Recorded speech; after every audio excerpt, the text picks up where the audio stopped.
Welcome everybody to the A Sun Show. Sorry we didn't uh send anything out last 2 weeks. Uh, last in season week, we had some technical difficulties. But we're back. We're good.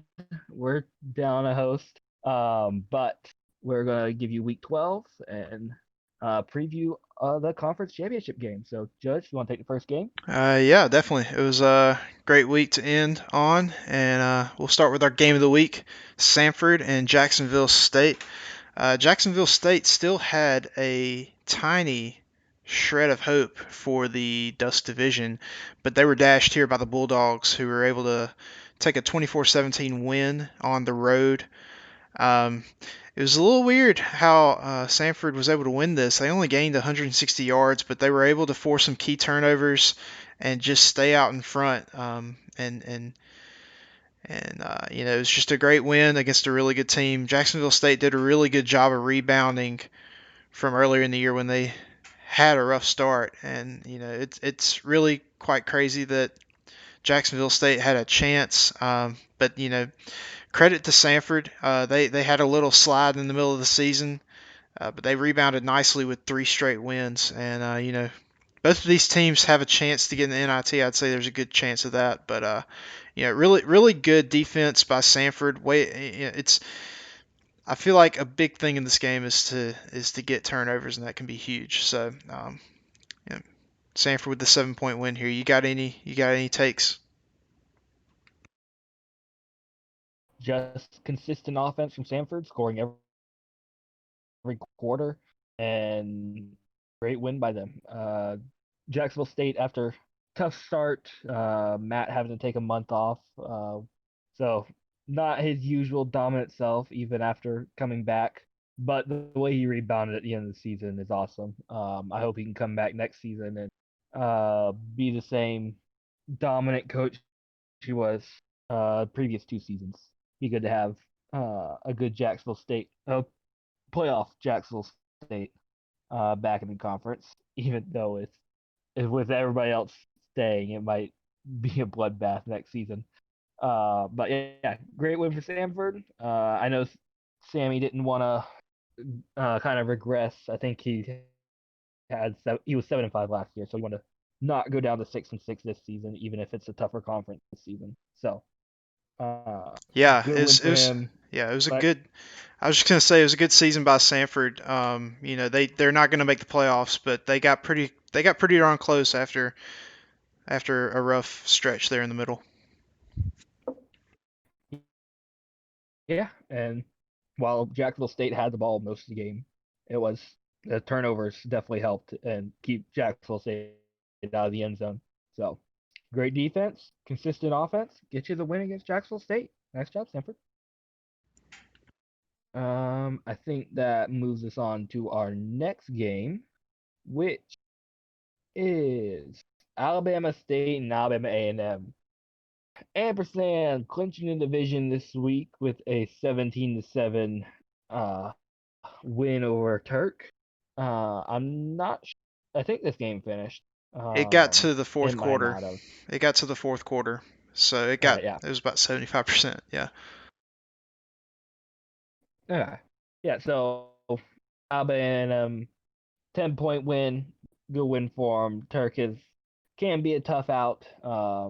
He hasn't won much this season, but I don't think he got consistently blown out or anything like that. It was nobody wanted to go against Turk, though nobody wanted to go against anybody in the A-Sun this season.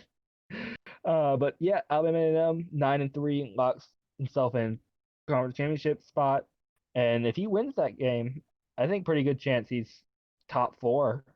10-3 from the A-Sun, win over Bethune Cookman. It will be it. He's definitely getting a bye, um, and I think he top four team in the league would be up for grabs for him. Yeah, that's a strong possibility. I've seen a few teams play Bethune-Cookman, and it's always interesting to see what happens to their resume. Even losing to Bethune-Cookman strengthens your resume. It did it to mine, weirdly. So, I'm not gonna say he's Most locked people into lost a to the bye, but Steelers. he's definitely top 10 ish right now. He'll be in the top 10, and if he wins, yeah, you're right. He's gonna be like a top 5 seed. Um, Alabama State, they're 4-8, but they've had one of the most prolific offenses in the ASUN this season. So 32 yards through 3 quarters is really strange. I believe Ampersand said that Alabama State scored their one touchdown in the first quarter on special teams. So, yeah, I'm really not sure what happened with Turk here, but this is just a poor offensive showing and very uncharacteristic. Not like what has happened all season. But once again, they were facing a very good defense, winner of a few Sunny D awards this year, and just one of the best statistically ranked defenses in the conference and in the nation. That Bulldog D was really stout and held onto the ball. I would imagine there was some chewing just with this few yards. Um, but yeah, 10-point win. I know it wasn't the most comfortable, but Alabama A&M finishing strong with a 9-3 record. Very impressive. Hats off to Ampersand. All right, we'll move on to our next game, and that is the number one team in the country, Bethune-Cookman, taking on Stetson. This game was in Daytona Beach, and Stetson led for much of the game. They were up 21-6 at halftime. Bethune-Cookman started a little rally in the third quarter, but still wasn't able to come back until the fourth. 16-0, the Wildcats outscored the Hatters. It was heartbreaking to watch for Stetson. Um, they've dropped. Let's see. Yeah, they've dropped 5 of their last 6 games to finish out the season. They really had a great shot to upset number one here in the last game of the season. This is what they had to play for, and they just couldn't hold on. They were leading 35-28, I believe, 35-27, something like that, and they just couldn't hold on. They held the ball for 19 minutes, which is really impressive, but the 4 turnovers are going to kill you. Once again, I say it all the time, turnovers are the key to this game, and Pello was able to limit the turnovers and clawed his way back, scored when necessary, and he didn't have to have this game. Pello had already clinched the division, but I know they didn't want to have a letdown, and so they cap off an 11-1 season. Hasn't been done very much in fake football history. I believe there are 3 teams that have done it this season. I believe there was only one last year, Stony Brook. But just an incredible season for Bethune-Cookman, the toughest schedule in the country, and they just ran through it and dominated.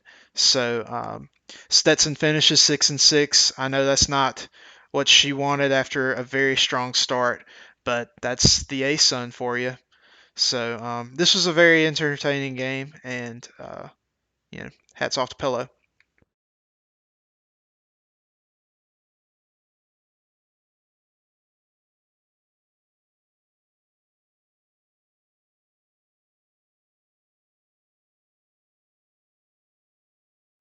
Hey, Slay, you there? I think I may have lost my co-host for a second.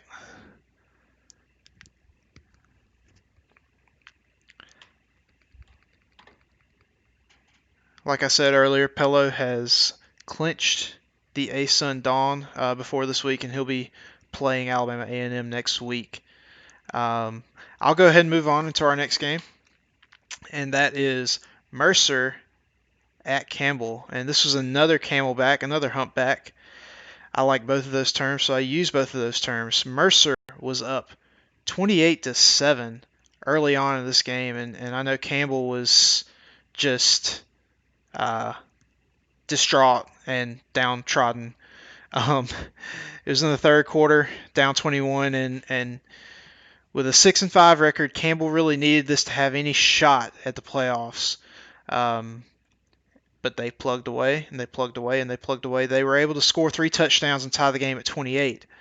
But Mercer drove down the field, lined up for a game-winning field goal, and missed it, leaving just a few seconds left for Campbell to throw a 70-yard touchdown right before time expired to win the game 35-28. What an amazing game this was. Unreal comeback. The second time Campbell's done it, at least. I know they had the great one against Maine very early in the season, but at 7-5, Campbell's resume looks shockingly great. They've had a tough strength of schedule, and they've got some really good wins, and I mean, I'd love to say they're firmly in the playoff picture at this point. Their composite rating is 14, I believe.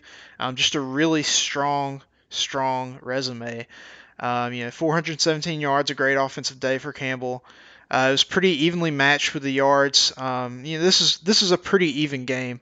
Mercer just owned the first half, and Campbell owned the second half, and was able to get the last laugh. For Mercer, this is not a game they really wanted to lose. They're kind of at the fringe now. They're 18 in composite. They finished the year losing 3 out of 4 games, and they actually will finish last in the Dawn division, which is shocking. However, they'll probably still remain ranked, and as long as there aren't many auto bid Steelers in the other conference championship games, Mercer may reach the playoffs this year. But it was a rough slide, but the ASUN is full of 6-6 and 7-5 teams this year. So yeah, not one Mercer wanted to drop, but they may still be okay. And I think my co-host has returned. I'll let him make any comments. Yeah, sorry, technical difficulties. It's all good. But yeah, crazy game for Humpy. Great win by him. Get above 500. And sneak into that playoff picture. It's a decent chance he, if not a ton of auto bid upsets, decent chance he sneaks in there. Same with Mercer. Tough way to end the season, but he's still right there.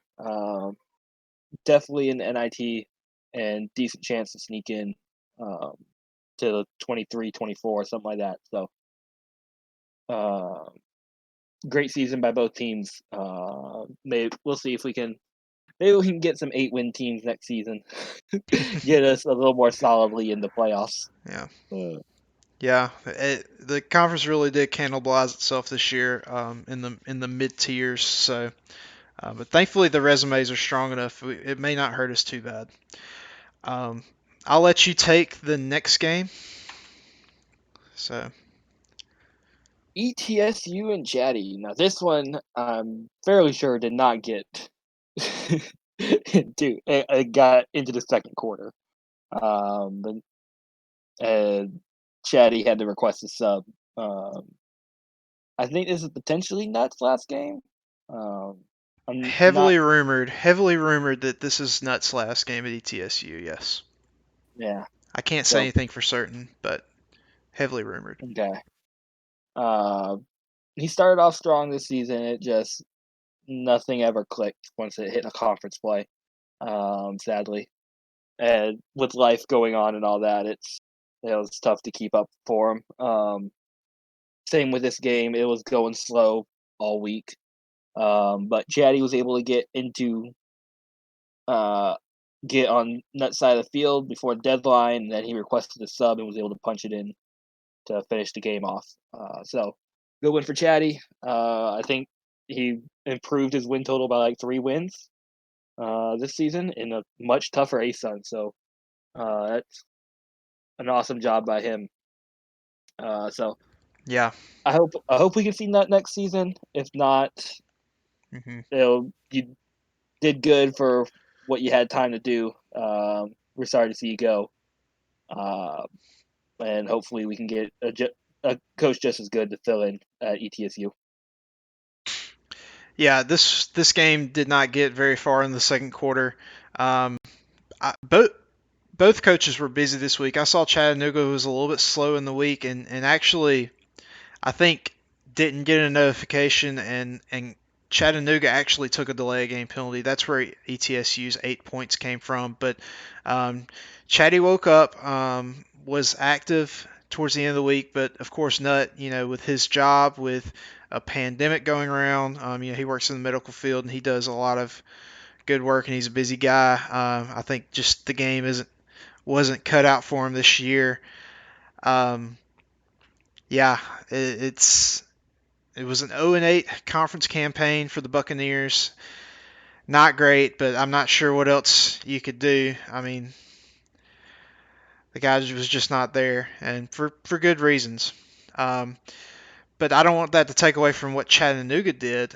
Chatty requested a sub on the final day and got a playoff coach, a top 10 coach right now, Moofish at Incarnate Word, and was able to score a touchdown and finish the game off against a decent coach. So, it wasn't a full game, but I mean, it was hard earned for Chatty, and to get to 7-5 in this conference, just think of all the 6-6 teams we have. I know he didn't do what he wanted to do in conference, but you said it best. Like I think he did much better than was anticipated and expected by his peers, and he should be applauded for that. He did a really good job this season, and who knows what the postseason will have in store as far as the NIT or anything. He's not going to make the playoffs, no way, but decent season for Chattanooga, and we'll see what happens moving forward.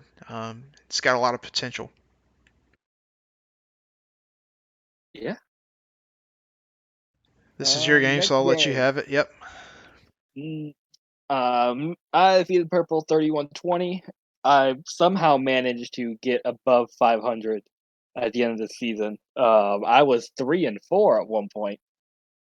So I don't know how I did it, but nice win. I'm gonna be honest. I was comfortable the whole game. I'm not gonna say I was completely relaxed and like, oh, Purple's completely out of this game. But I got I was up 10 at half, 17-7, and after after halftime, he never had the ball within one possession. Like he would score, and then when I got the ball back, I would come back down and score and get back up two possessions. So while I never completely relaxed, like Purple was out of it, it was a somewhat comfortable game because I never had to worry too much on defense. But still, good game. Purple fought till the end. He got 13 points in the fourth quarter. He was trying, but happy with the win. I think I keep myself. I think I'm going to be one of the top teams in the NIT. I don't think I have the chance of sneaking into the playoffs. But I think on Danny's NIT graphic, I was one of the top composite teams in the little one of the little things. So Yeah. Yeah. I This is will be one of the teams in the NIT. So that's okay. nice. Yeah. So Yeah. good. Better season this year. I went 6-6 last year, 7-5 this year. So I'm happy with the season. I hope I can improve on it improve even further next year. And yeah, great game. Yeah. This is a big win for the Rattlers. You did a good job against the best 4-8 team in the country. I can say that confidently.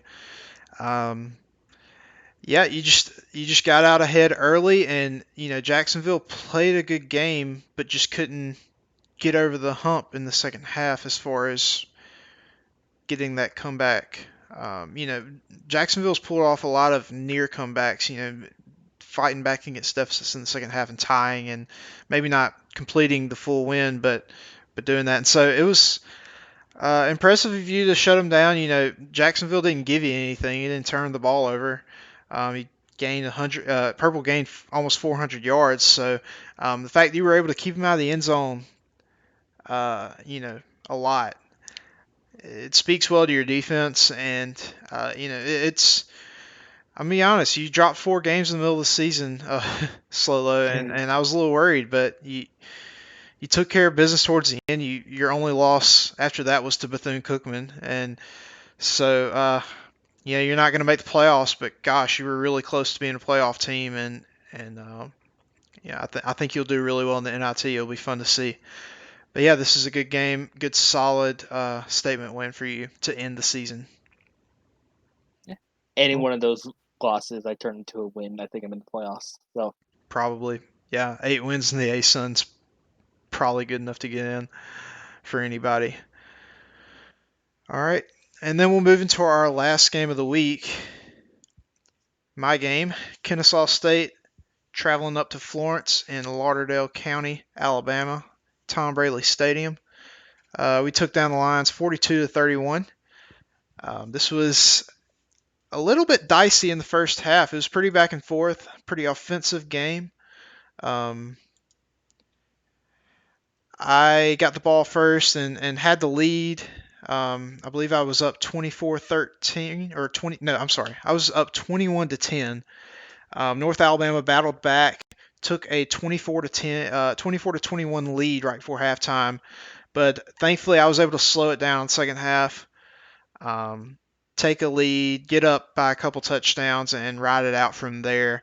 While I just didn't have enough left in the tank to come back, I had a couple of key turnovers there towards the end. I forced a turnover on the 2-yard line when North Alabama was about to cut that lead shorter in the third quarter, I believe. North Alabama had a really great season. They had a winning streak in the middle of the year, and they actually came into this game with a chance to win the Dust Division. With Alabama A&M winning, that was not to be. But if they had won this game and some chaos had happened, they could have clinched that division. For the Owls, 9-3 year. I'm happy with how it went. I would have loved to have repeated as division champions and conference champions, but it wasn't in the cards when you're when you're sharing a division with all the great teams we have, including Pella. So I'm happy with my offense. We only had one turnover. We were able to run the ball really well, which hasn't always been there all season, and our time of possession was a great number, 12-12. So always happy about that. But yeah, this is a great win for me because North Alabama had really proven to be a pretty solid team down the stretch. So this will bolster my resume. I think I have a really, really good shot of clinching a bye with the committee. And so we're going to have some time off now, but you know, we'll get back to it when we get to the playoffs, and happy with this win. yeah, great win for you. First half fireworks, 28-24 at half. And while everything slowed down in the second half, you're still consistent, tacking on another touchdown in each of the third and fourth quarter. So, offense kept it going the whole game, and it was like defense showed up at the end with a couple turnovers and um, just in general not letting them get too much in the second half. Wally, great year. Started off slow. I think Matt dropped the game, and then Wally was the new coach, still trying to figure it out. But once he figured it out, he went on a roll, and I hope we can see more of that next season. So yeah, great job by Wally. I could see him being a playoff coach next year with the kind of role he went on this season. So Definitely. yeah, Yeah, great win by you. he's a solid coach, and he anytime you can go on a streak, a winning streak like he did, I believe 5 or 6 games. It takes a lot to do that week in and week out. So I look forward I to think seeing him next year too. yeah, I think this game actually clinched the Dusk for A&M Yeah, for because everything. this game ended before Alabama A&M's did, so this is what ultimately clinched the Dusks for him. So yeah, So he didn't need to win, but he got the extra win anyway. yeah. Help out his resume a little bit. hmm Uh, Cool. All right, I guess we'll move on. We have the final standings for the A-Sun. I'll go through the dusk and then slowly we'll go through the dawn. So Alabama A&M wins the division with a 7-1 conference record. Just ran through. They were 7-1 last year in conference, so 14-2 in the last 2 seasons for Alabama A&M. Really, really great team. Really, really great coach. What a run it's been. Tied for second place, Jacksonville State, North Alabama. The Gamecocks have the tiebreaker head-to-head over the Lions. Really good job by both of these teams crawling out of early season holes and being contenders in the division unexpectedly. Glad to see Matt back there near the top. In fourth place, we have Samford at 4-4. Decent job getting back after a few losses. Decent finish. In fifth place, we have Chattanooga at 3-5. Not where they wanted to be in conference, but I mean, they were towards. I believe they were lower than that last season, so it was an improvement. And then Alabama State and East Tennessee State round out the bottom of the dust standings, 1-7 and 0-8 respectively. We expected some wins from these teams, and they just didn't come through. They got close, but they just didn't come through. So, it was a tough season for both of these teams. Really tough conference schedule. So, unsatisfactory. That's all I have to say. In the Dawn, we have Bethune-Cookman number 1, of course. I think without Bethune-Cookman, everybody else would have had a chance. But Bethune-Cookman went 6-0 in the division and beat everybody. So wasn't much of a chance for anybody else. But still, great season by Pello, and so he deserves it. Next, we got Campbell, who did some good work in conference. Has the tiebreaker over Kennesaw, who's in third. So both 5-3. Tough to get above 500 in this conference. So good job for you two. Then it's me. I jumped from last to fourth with my win this week, so that's nice. But yeah, I'm at 4-4, right above Jacksonville's at 4-4, who went on a little bit of a late season slide, at least in conference. He was number 2 a couple weeks ago. I remember that. And then Stetson and Mercer to round it out. Stetson 6-6, Mercer 7-5. Those are our worst in conference, in division teams. So a little bit of a crazy division this year. Yeah, that Dawn was a bloodbath this year, and I can't believe that the last place team might make the playoffs. Like, there's a very real possibility of that happening. Yeah. And also, I was also paying attention. I was wondering how it was going to end up because I think there was a chance for there to be like a 6-way tie for second place. Everybody at 4-4, but it ended up not happening. But yeah, that's your final standings. We'll move ahead into the power rankings, the very last ASUN coaches poll. We had a little bit of a break in sentiment here. One of the rare times that Bethune-Cookman is not the unanimous number 1. I'm sure he's taking notes on that. I'm not going to disclose who it was, but we had 6 ballots this week. Only 6 because it was my fault. I got it out a little bit late. But Bethune-Cookman ranked number 1 by the coaches. 5 first place votes. In second place, Alabama A&M, his conference championship game opponent. Third place, Kennesaw State. Fourth place, Campbell. Fifth place, North Alabama, just barely edging out Mercer in sixth.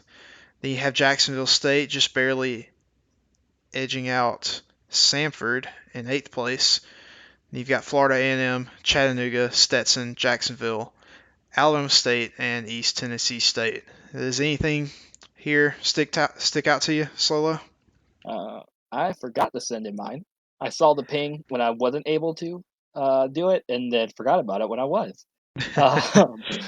So, looking at it off top of my head, what I would probably do, this looks pretty good. I don't know why Ampersand got the first place vote. That's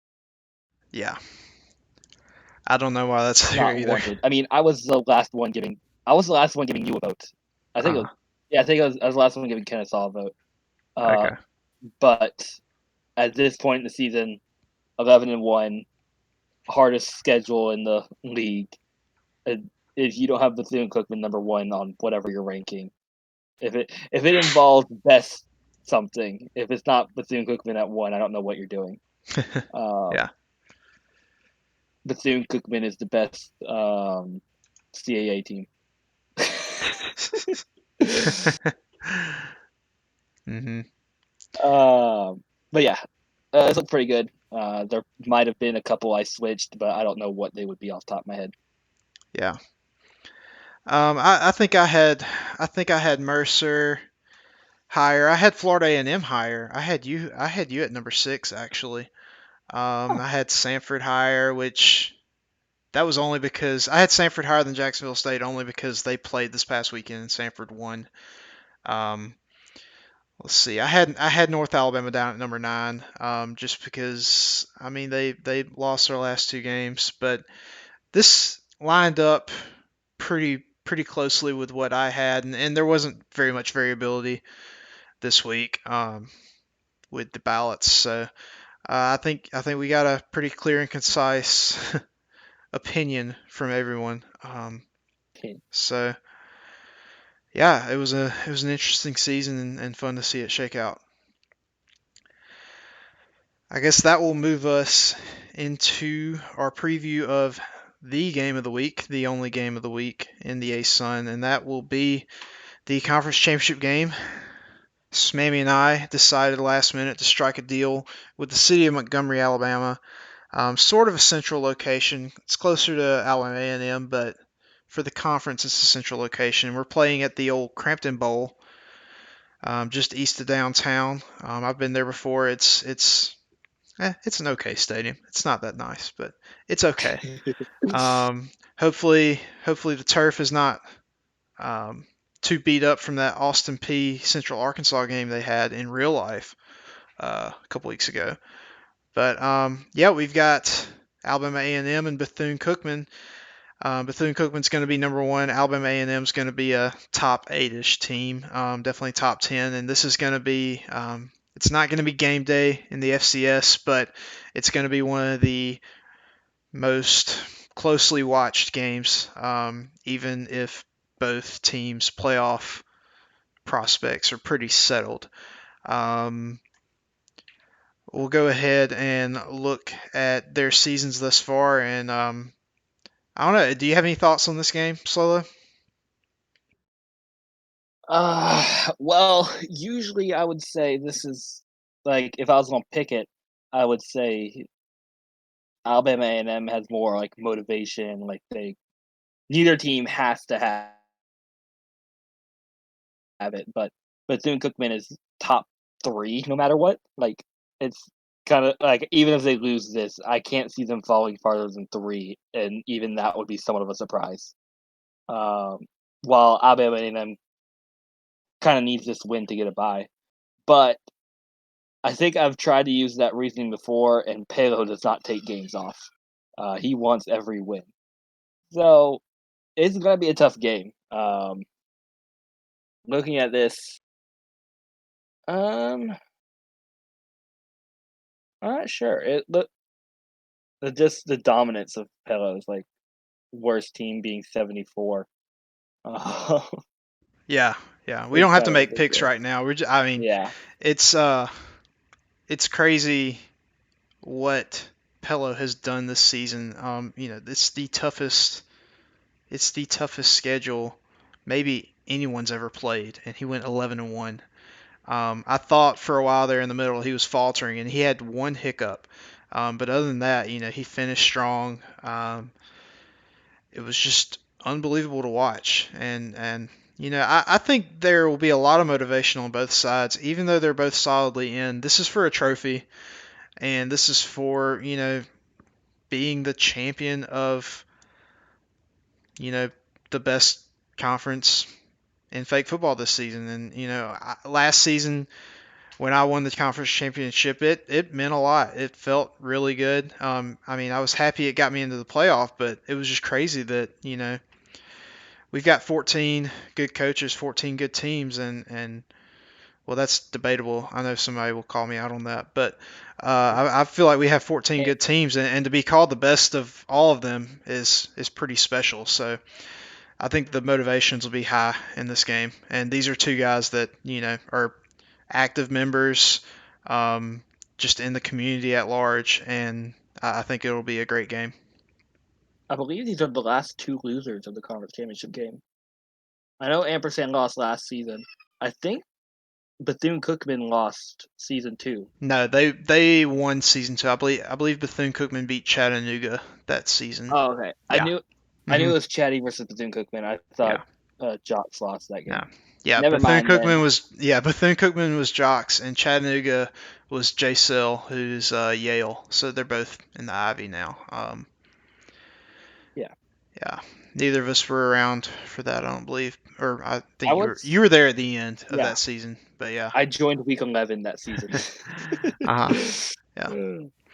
But yeah, we've lavished praise on Bethune-Cookman. I think we should talk about what Alabama A&M has done too, because they've played two great teams to start the season, Youngstown State and Sam Houston State. Sam Houston State was a top 5 team for most of the season before sliding late, but they went and won 9 of their last 10 games, which is really incredible.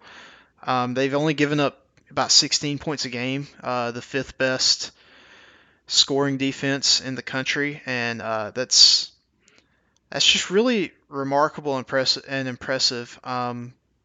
You see a lot of good scores on that schedule where they've just kind of dominated. So they've had a really good season too. Yeah, they did similar thing last season. Starting off 0-2. I don't know what it is about the first 2 weeks, but apparently Ampersand just needs a couple weeks to get back into it after an off season. Yeah. But yeah, once conference play hit, he started rolling it and it didn't stop for a while. So Yeah. It's great win by Ampersand. If he starts off 2-0, we should probably be scared next season. Yeah, we could be scared, or maybe it'll just be an inverse. Maybe if he wins the first 2, he'll lose 9 games. Yeah. I don't know if that will happen, but it might be a little bit. He might go 500 if he wins the first 2. Yeah. All right. I think we can move into picking this game. I'll go first since you hold the broom. In case of broom. I think this is going to be a really good game.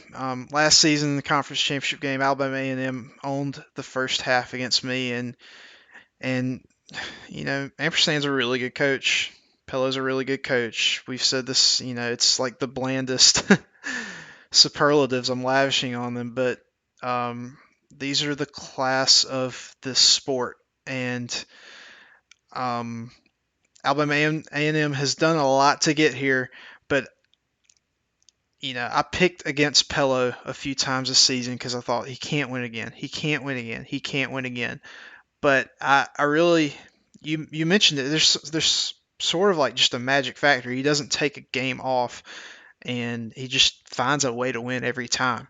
And so when I think about that, when I think about he's able to run the ball really well, and the offense just works really well. He's really good at just getting into the minds of his opponents and just messing with them. So with that in mind, I really think Alabama A&M is really good. I think they're going to make a deep run in the playoffs, but I'm going to go with Bethune-Cookman here to win and finish 12-1 and cap off one of the greatest seasons of all time. It's going to be the greatest season of all time before playoffs.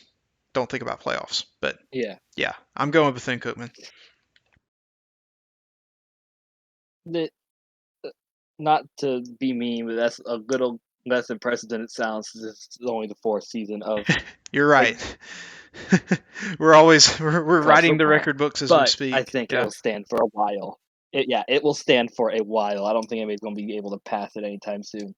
But coming into this week, 10-1, not really anything to play for. Like, even if they 10-2, they're still definitely top 3. Good chance they're still number 1 in the country with how hard their schedule has been. But they still come out and still win by 8 against Stetson. And we talked about that game earlier. It was a great game, and Bethune-Cookman never went. And there's no reason to try and win this game. I'll take a break, or I'll not think as hard. Like, he kept it going and he pulled out the win. So he doesn't take games off. There's no relaxing ever with his numbers. So it's definitely going to be a tough game.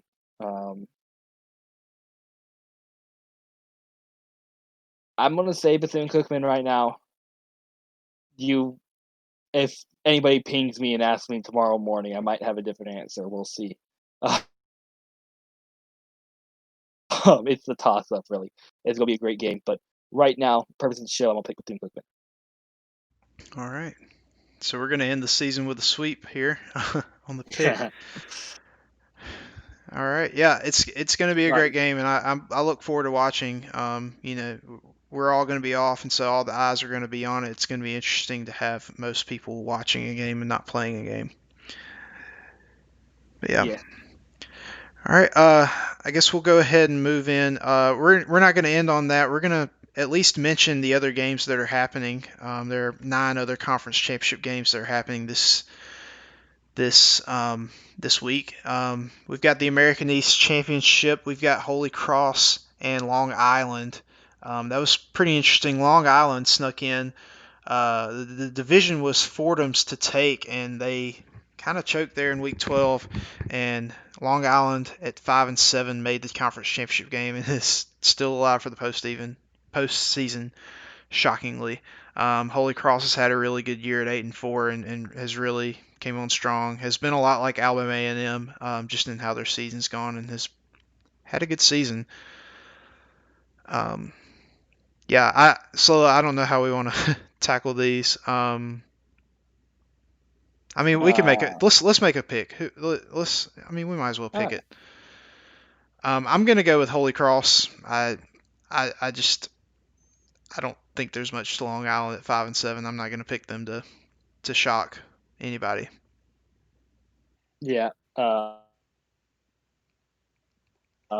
One, Holy Cross is a better team. 2, I really don't want Long Island to win. I do not want a 6-7 team in the playoffs. Please. Yeah. 1, it will knock out an ASUN person because there's so many ASUN teams on the bubble. They don't need any. I'm not going to cheer for a under 500 team to get in over an ASUN team. So I'm going Holy Cross. Pull it out, dude. Okay. Yeah, you made a good point. I want to bring that up real quick. Mercer, Bryant, Eastern Illinois, Yale. These are all teams that are sort of on the bubble, hovering around there in that 20-ish comp range. That if a team like Long Island comes in and steals a bid, it's going to be bad for those guys. And thankfully, I'd rather see any of those 4 teams in the playoffs. Yeah, definitely, because those are all great teams. They've all had great seasons, and so yeah. This is how the game works. If you can win your conference, you get in, and so somehow Long Island's still alive. But yeah, I petition that you have to have a above 500 record and win your conference. You can make that petition. I don't know if it'll get any support, but I'm not sure if I'd support it. But yeah, I know what you mean. I like that the possibility is there, but I don't want it to happen. Cool. All right. I'll cover the Big Sky real quick. We've got Cal Poly at 11-1. Fruity has done a masterful job. Got a win over an ASUN team earlier this season in Jacksonville State. The schedule hasn't been that tough. The Big Sky has taken a step back this season, but Cal Poly has taken care of business, only losing to Northern Arizona, which is not a bad loss by any means. On the other side, from the North Division, I believe, Montana pulled the upset on Montana State in the Brawl of the Wild last week and took the division from Danny.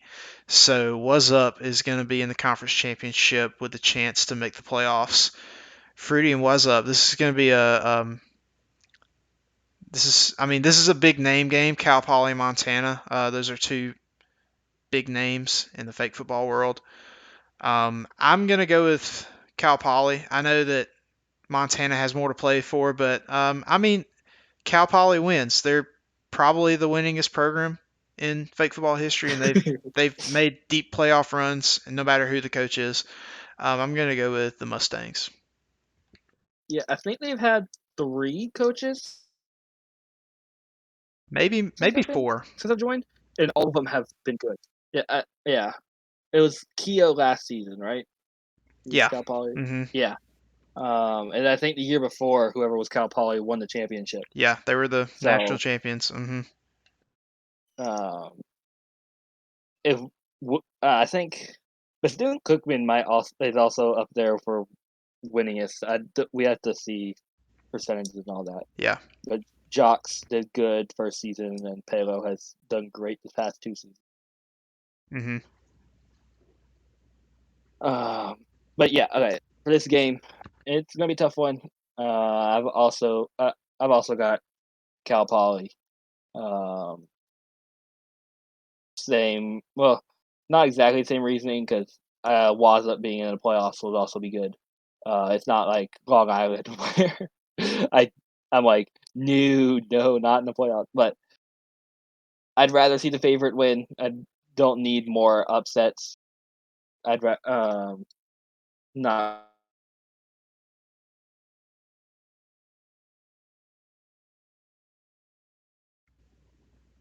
Okay. Might have lost him I'm not there. gonna Okay. like. Never mind. I'm not. I'm not gonna complain about Montana being in if that ends up happening. Yeah. But Yeah. for 8. picking, I'm gonna pick Cal Poly. Awesome. Cool. Yeah. 8-4 for Montana is a pretty good year, and they wouldn't make the playoffs without the conference championship, but they've had a pretty good year. And they have a shot. All right, we'll move over to the Carolina Football Conference. We've got Elon, whose coach's name is Ryan, and Furman, who is the old UGA, defending national champion at Stony Brook. The CFC was kind of a mess this year. It was never clear who was going to win the divisions, but Elon I believe is 8-4, and Furman is also 8-4. I I don't think it doesn't look like the CFC has an at-large bid. Well, no, sorry, Wofford. The CFC will get Wofford in probably at 9-3, but they did not win their division, so this is for a second bid here. I don't know much about these teams. I know Elon blew out Jacksonville earlier, and Furman is Uga, so I I I'm gonna go with Furman. It's just hard to go against a big name coach like that, and I admittedly don't know much. So sorry, CFC friends. Yeah. Um, I think I was talking with Ryan a couple weeks ago. On I tried to do Shiner Shade and it didn't end up going well, but I got a bunch of people talking and it was fun. But I think me and him were both talking about how it was slim for us to get to our conference championship games, but he managed to get in. So nice job, dude. Cool to see that happen. You're up against a tough opponent, Nuga. Um, I'm not sure how well Furman was doing before Uga moved back down, but I think Uga definitely pushed it over the top to where Furman could get to the conference championship game and playoffs. I'm actually gonna go. I guess it's kind of the upset. I think most people pick Uga, but I'm gonna pick Ryan here. I'm gonna pick Elon.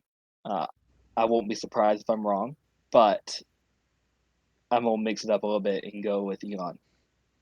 Yeah, I'd be fine with that. Ryan does a great job with the Carolina Chronicle and everything. We love to see content creators in fake football. But yeah, that'd be an interesting addition to the playoffs if Elon made it. I'd be happy with that.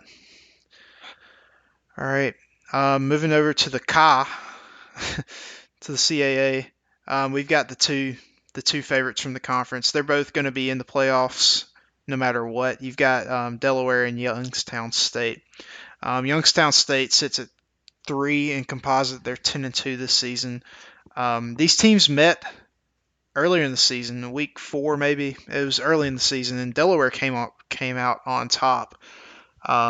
Delaware is sitting at 12 in composite, and they have a 9-3 record.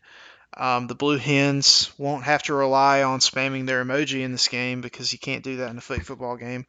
But yeah, we got a rematch here between two really good teams in the CAA championship. I think Youngstown State is really good. They did well when Bernie took over mid-season last year. I feel like I'm picking favorites. I feel like I'm picking the favorite every time in these games, but I don't know if I've seen enough out of Delaware. I know they won earlier in the year, but it was kind of a weird game, low scoring defensive game. I think Youngstown State is going to be out for revenge, and it's really hard to beat a team twice in 1 year, so I'm going to go with the Penguins. I want to go Delaware, but I'm conflicted. I want to go both these teams. It should be a good game. Bernie's awesome. He's done very well this year. Delaware's also done really good. I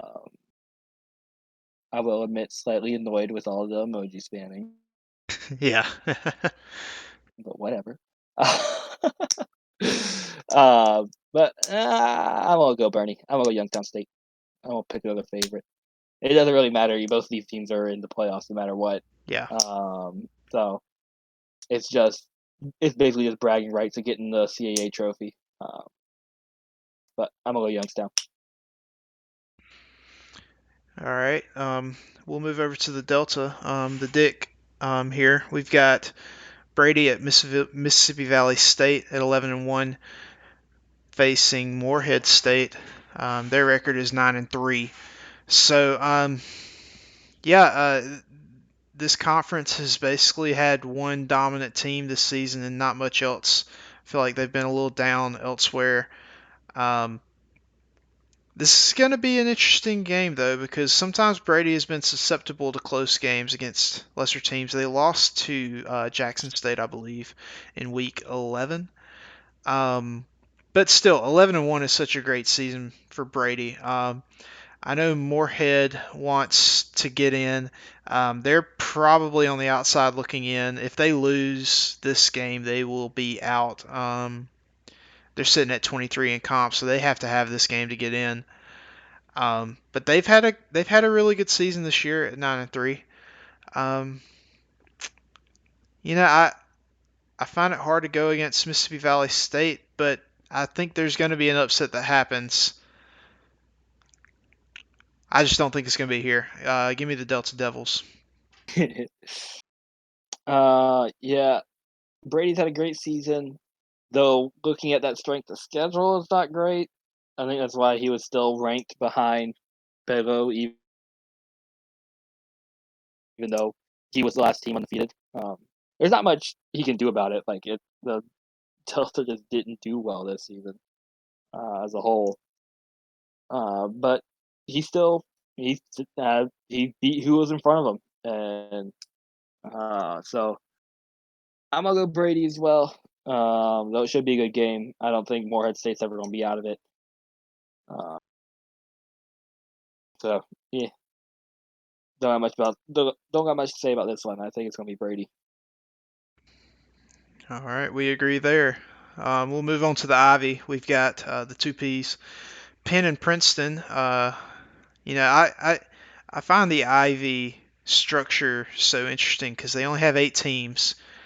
How their schedule works. They play the other 7 teams, and then for their 8th game, they have a permanent rival who they play twice. So Princeton's is Yale. Princeton beat Yale twice. And then Penn's is Brown, and Penn split. This is Jocks and Einstein. These are two of the more high-profile members of the Ivy, and both of these teams are safely in. The winner will definitely get a bye. The loser may not, but will still have a pretty high seed. So Princeton has dropped 2 of their last 3, including the Week 10 matchup between these two teams. Penn won 39-13. It really wasn't close. Kind of a shocking upset there. Penn has won their last 5 games, so they're on a hot streak. Princeton won the conference last year and made the playoffs. I think Jocks is a little mad about how they missed the playoffs last season. I think they're going to want to take the conference and run with it, and I'm gonna pick Penn here to win. It'll be closer than last time, but I think Penn will win the second matchup again.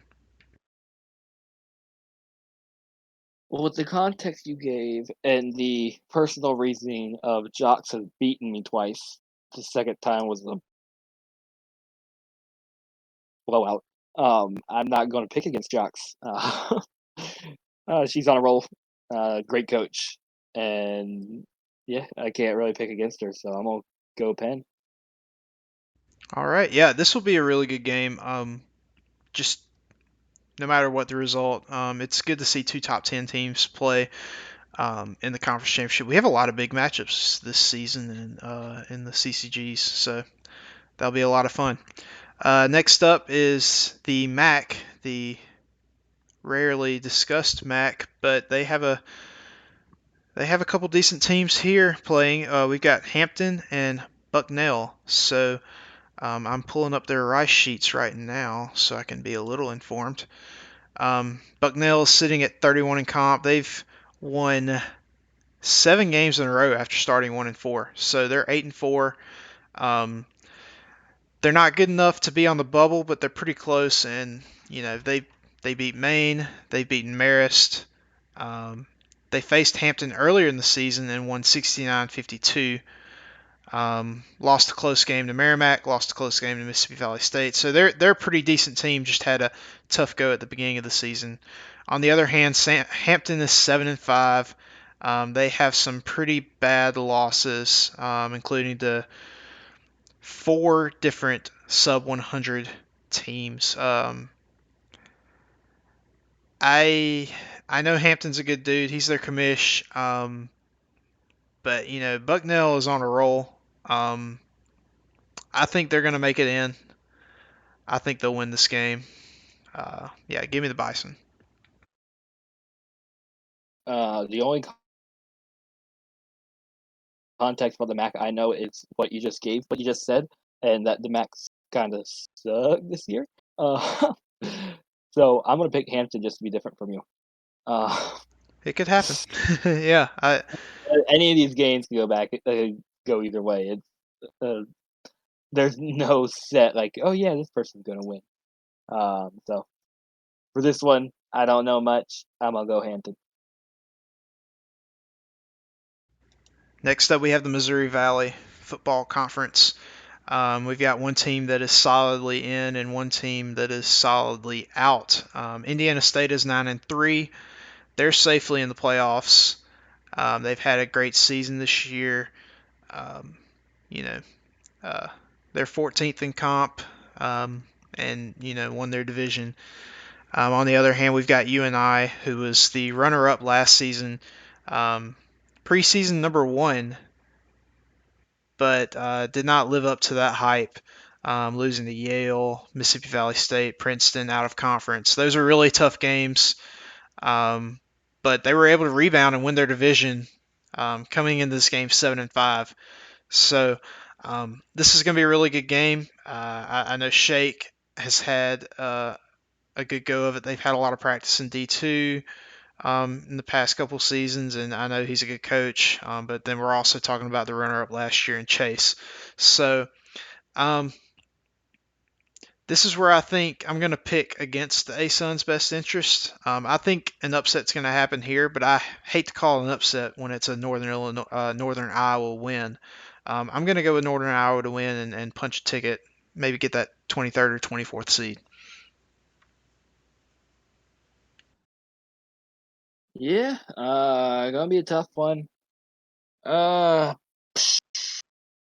You can never count Chase out of a game. He has a chance to get to the playoffs. I'm sure he's gonna be trying his hardest. So stay in, not go from runner-up to out of the playoffs in one season. But I think Shake is going to be pushing for the. I think he said 9-3 this season for Shake. I think Yeah, 10-3. yeah. Chance for a bye. I mean, 10 wins in a season is pretty good. He might be 9 or 10 if depending on The schedule's. resume. I think the schedule's a little lacking for Indiana State, so that's they're a little bit behind, but they're solidly in right now. So Yeah. I think I'm gonna go Chase as well. Upset here. interesting. I think Chase is gonna be fighting as hard as he can. I could see it going the other way. Same with all these games. There's no, this team is definitely gonna win. Yeah. It's all of these teams are fighting. They want the trophy and they want the auto bid. Like it's, so I'm just thinking who I think is more likely to win. Yeah, it's hard to go against an experienced guy with their back up against the wall. Definitely. All right, now we'll move into the last CCG on our list. We've got the Southland Conference, which I feel like it's not discussed as often. Recently, they've been chirping a little bit with their Southland chants in the server, but these are two teams that are in the playoffs, so just another high-profile matchup. We don't have to worry about any bid stealers here, but we've got Incarnate Word 9-3 and Texas Southern 9-3. Incarnate Word's got a bye. They have the 8th ranked strength of schedule. And they have a win over Texas Southern in week 3, 35-33. So Texas Southern started off 1-3, but two of those losses were to Cal Poly and Incarnate Word, who are both top 5-ish teams.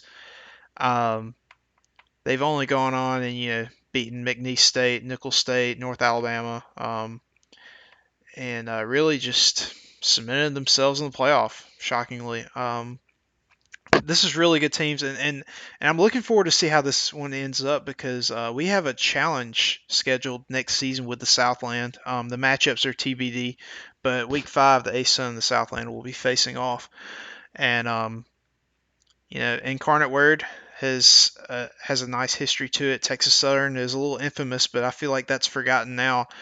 This is going to be a really good game, and I think Texas Southern is going to get revenge over the week 3 defeat. I'm going to go with Texas Southern here to beat Incarnate Word.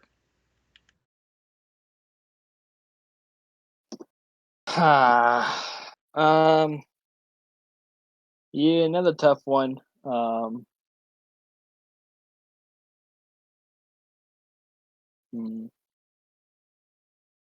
I think I'm gonna go Incarnate Word. I think we'll stick with the favorite. And